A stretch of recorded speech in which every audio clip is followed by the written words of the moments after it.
Alors,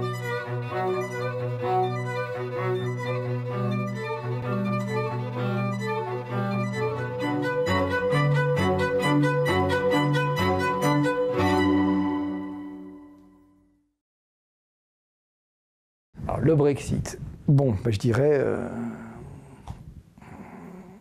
welcome in hell. Non, c'est dur, mais je dirais que c'était fatal à un moment qu'on en arrive à un truc comme ça. Et je vais être cynique, je dirais par chance, c'est les Anglais qui l'ont fait. Ouais. Ils ont voté avant nous, ils sont allés jusqu'au bout des logiques qui étaient en jeu, en route à ce moment-là en Europe, et ils l'ont fait.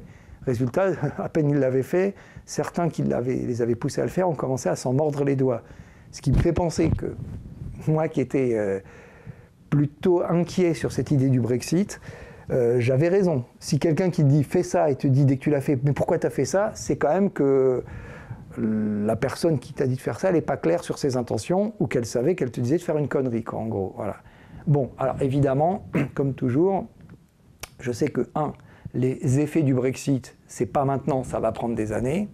2, que comme toujours, on aura du mal à savoir si c'est vraiment les effets du Brexit ou s'il n'y a pas d'autres logiques qui vont venir se greffer par-dessus, etc.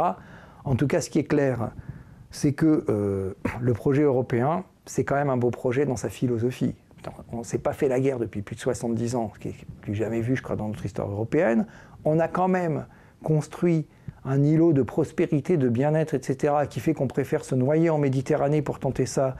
Voilà, donc c'est quand même des données objectives, ça, me semble-t-il.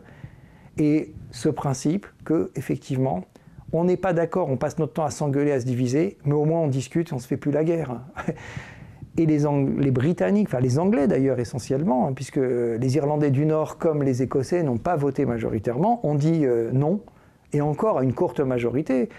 Alors, je dirais, de toute façon, ils n'ont jamais été totalement dans l'Union européenne, et qu'à un moment, au moins, ça clarifie les choses. Deuxièmement, ça a entraîné une réaction depuis qui fait que les forces pro-Brexit ou philosophiquement brexitaires de France, de Hongrie et d'ailleurs la ramènent un peu moins.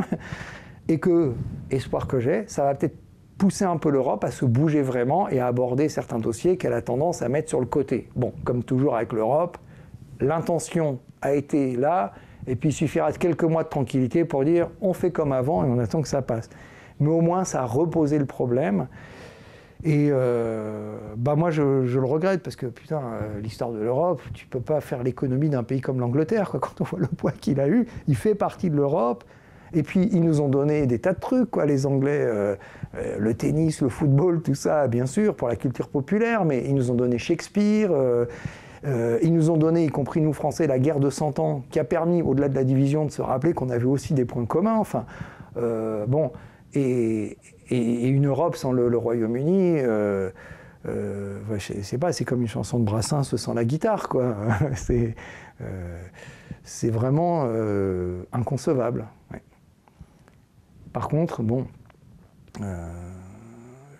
qu'est-ce que ça va donner, je sais pas, mais je leur souhaite bon courage, parce que globalement, notre intérêt, c'est aussi de les avoir amis et d'avoir des bonnes relations avec eux, quoi.